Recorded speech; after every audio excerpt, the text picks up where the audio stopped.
Hello friends, আসসালামু আলাইকুম। আমার চ্যানেলের আরেকটা পড়ার ভিডিওতে আপনাদের সবাইকে স্বাগতম। বেশ কিছুদিন ধরে আমি আমার চ্যানেলে কোনো প্রকার পড়ার কোনো ভিডিও বা কোনো আপডেট দেই নাই। তো নতুন করে আমি আবারও পড়া শুরু করছি। তো সামনে যেহেতু প্রাইমারি আর হচ্ছে প্রধান শিক্ষক নিয়োগ পরীক্ষা আছে, সেজন্য আমি নতুন করে আপনাদের সাথে রেগুলারলি পড়ার রুটিনগুলো শেয়ার করব। তো আজকে আমি আপনাদের সাথে যে পড়ার গতকাল যে পড়াগুলো পড়ছিলাম, সেই পড়ার রুটিনটা শেয়ার করব। তো সবার ১ম এ আমি বলি আপনাদেরকে যে গতকাল যে ডিজি ফুডের উপপরিদর্শক পদের যে রেজাল্টটা দিছে, কে, কে পাস করছেন তা কিন্তু কমেন্ট বক্সে জানাতে একদমই ভুলবেন না। তো সবার জন্য পড়ার জন্য আমি হচ্ছে রুটিন তৈরি করে নিয়েছি সবার আগে। তো আজকে আমি পড়ব হচ্ছে বাংলা থেকে, সাহিত্য অংশ থেকে পড়ছি শরৎচন্দ্র চট্টোপাধ্যায়। গ্রামাটিক্যাল অংশ থেকে পড়ছি আমি প্রতিশব্দ ৫০ টি আর শব্দ পড়ছি ফার্সি শব্দ। ইংলিশ গ্রামাটিক্যাল অপশন থেকে পড়ছি কাউন্টেবল আনকাউন্টেবল নাউন, সিনোনিম ২০ টি আর অ্যান্টোনিম ২০ টি। ম্যাথ পড়ছি আমি হচ্ছে জ্যামিতি থেকে কোন অংশটা, আর হচ্ছে পড়ছি বাংলাদেশ সাবজেক্ট থেকে চতুর্থ ভাগ যে সংবিধানের ভাগ আছে আমি সেই ধারাটা আজকে পড়ব। তো সবার ১ম এ আমি রুটিন করে নিয়েছি। এখন আমি রুটিন অনুযায়ী পড়তে বসব। এখন বাজে সকাল ৬টা আর আমি সবার ১ম এ পড়ছি হচ্ছে বাংলা সাবজেক্ট। বাংলা সাবজেক্ট হচ্ছে সবার ১ম এ আমি আজকে পড়ছি শরৎচন্দ্র চট্টোপাধ্যায়। এখন কিন্তু আ বিগত বছরগুলোতে কিন্তু সব রবীন্দ্রনাথ, কাজী নজরুল এইসব গুলা থেকে টপিক থেকে বেশি প্রশ্ন আসতো। কিন্তু এখন কিন্তু শরৎচন্দ্র, মীর মোশাররফ হোসেন, দীনবন্ধু মিত্র এই সকল অনেক প্রমোদ চৌধুরী যে টপিকস গুলো আছে সেখান থেকে বেশি, বেশি প্রশ্ন আসে। তো শরৎচন্দ্র চট্টোপাধ্যায় এই টপিকসটা পড়তে আমার সময় লাগছিল ০.৫ ঘন্টা ৩৫ মিনিটের মতো। তারপরে আমি ওই সাবজেক্টটা রেখে আবারও বাংলা আরেকটা টপিকস যেটা আছে সেটা পড়ছিলাম প্রতিশব্দ। প্রতিশব্দ থেকে কিন্তু প্রশ্ন আসে যে ফুডের যে পরীক্ষাটা হয়েছিল সেখানেও কিন্তু একটা প্রতিশব্দ ছিল। তরমুজ শব্দের অর্থ কি? চাল। এই শব্দটাও কিন্তু এখান থেকে আসে। তো এই যে ২৯ তারিখে যাদের ডিজি ফুডের সহকারী উপপরিদর্শক পদে পরীক্ষা আছে তারা কিন্তু প্রতিশব্দ চ্যাপ্টারটা আম obviously পড়বেন। কারণ এই চ্যাপ্টারটা কিন্তু ডিজি ফুড থেকে প্রশ্ন আসে।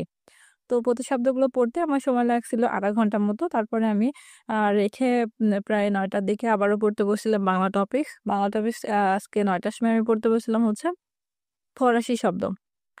শব্দ চ্যাপ্টারটা কিন্তু অনেক গুরুত্বপূর্ণ। কারণ দেখবেন যে এবার ডিজি ফুডেও কিন্তু আসছে যে আ ফরাসি শব্দ যেটা হচ্ছে জঙ্গল কি শব্দ আসছে, এটাও কিন্তু আসছে। অর্থাৎ শব্দ চ্যাপ্টারটা খুবই ইম্পোর্টেন্ট। আপনারা এটা অবশ্যই পড়ে নেবেন। তো শব্দ চ্যাপ্টারটা শেষ করে আমি একটু ফ্রেশ হয়ে তারপরে নামাজ পড়ে আমি আর সকালের দিকে পড়ি নাই। খাওয়া-দাওয়া করে ফ্রেশ হয়ে গেছিলাম। তারপরে আমি আবারও পড়তে বসছিলাম হচ্ছে বিকাল টাইমে। তো ভাবলাম একটু বিকালে পড়তে বসবো। তো আজকে ঘুম থেকে উঠতেই লেট হয়ে গেছে। তো বিকালের পড়া হয়নি। একবারে মাগরিবের নামাজ পড়ে একটু চা নাস্তা খেয়ে আমি আবারও পড়তে বসছিলাম হচ্ছে সন্ধ্যা আ ৬:৩০ টার দিকে। আর সবার ১ম এ আমি সন্ধ্যার সময় পড়ছি হচ্ছে ম্যাথ অংশটা। আজকে আমি ম্যাথ থেকে করছি হচ্ছে জ্যামিতি অংশ কোণ। তো দেখবেন যে যেকোনো পরীক্ষাতে প্রাইমারি নিবন্ধন তারপরে হচ্ছে বিসিএস যেকোনো পরীক্ষাতে দেখবেন যে আপনার জ্যামিতি অংশ থেকে কিন্তু প্রশ্ন আসে। আজকে আমি পড়ছি হচ্ছে কোণ, অর্থাৎ সমকোণ, স্থূলকোণ, বিপ্রতীপকোণ যেগুলো। তো কোণ চ্যাপ্টারটা পড়তে আমার প্রায় ১ ঘন্টার মতো সময় লাগছিল। তারপরে আমি প্রায় ৭:৩০ টার দিকে হচ্ছে পড়তে বসছি হচ্ছে বাংলাদেশ সাবজেক্ট নিয়ে। বাংলাদেশ সাবজেক্ট থেকে আজকে আমি পড়বো হচ্ছে সংবিধান। সংবিধানের যে ৪র্থ ভাগ আছে সেটা। আর বিভিন্ন পরীক্ষাতেই কিন্তু সংবিধানের ধারা থেকে আসে। এই যে ডিজি ফুডের যে পরীক্ষাটা হলো, এখানেও কিন্তু ধারা থেকে একটা প্রশ্ন আসছে। তো আপনারা এই টপিকটা খুবই গুরুত্বপূর্ণ। আপনারা পড়ে নিবেন।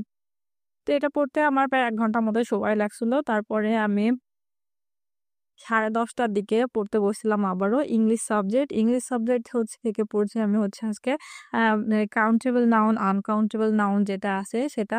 তো দেখবেন যে পার্টস অফ স্পিচ এর যে ভাগগুলো আছে, আপনারা যদি নাউন, প্রোনাউন, ভার্ব, অ্যাডভার্ব এই টপিকসটা পুরোটা যদি শেষ করতে পারেন তাহলে কিন্তু রাইট ফর্ম অফ ভার্বস, তারপর ট্রান্সফরমেশন চেঞ্জেস এইগুলোর ক্ষেত্রে কিন্তু অনেক বেসিক একটা ধারণা পাবেন। তো আগে অবশ্যই আপনারা যে পার্টস অফ হিস্ট্রির যে ভাগগুলো আছে সেগুলা পড়বেন। আর এর জন্য আমি মনে করি বেস্ট বই হচ্ছে মাস্টার বই। অন্যান্য কম্পিটিটিভ এক্সাম বইটাও ভালো, তবে আমার কাছে মাস্টার বইটা বেশি ভালো লাগে। তো কাউন্টেবল নাউন, আনকাউন্টেবল নাউন যেগুলা আছে এগুলা পড়ে তারপর এর যে কিছু রুলস আছে সেগুলো আমি খাতায় নোট করে নিছিলাম।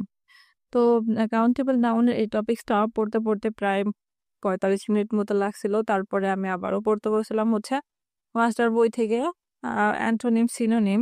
এই মাস্টার বইয়ে কিন্তু অ্যান্টোনিম, সিনোনিম, ভোকাবুলারি হিউজ পরিমাণে আছে। তবে আপনারা যদি প্রতিদিন ২০ টা বা ২৫ টা করে এভাবে ভাগ, ভাগ করে পড়েন তাহলে কিন্তু খুব বেশি দিন লাগবে না। জাস্ট ১ মাসের ভিতরে আপনি কিন্তু এই টপিকসটা শেষ করে দিতে পারবেন। তো অ্যান্টোনিম, সিনোনিম গুলো পড়ে খাতায় নোট করতে, করতে প্রায় 11:30 বেজে গেছিল। তারপরে আমি আর পড়ি নাই।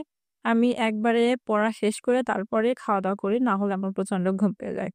তো এই ছিল আমার আজকের পড়ার ভিডিও। পরবর্তী দিন আমি আবারও আমার আরেকটা পড়ার রুটিন আপনাদের সাথে শেয়ার করব। কোনো আপু ভাইয়ার যদি আমার পড়ার ভিডিওগুলো ভালো লাগে আর আমার সাথে টপিকস ধরে অর্থাৎ রুটিন অনুযায়ী পড়তে চান তাহলে অবশ্যই আমার চ্যানেলটা সাবস্ক্রাইব করে আমার সাথেই থাকবেন।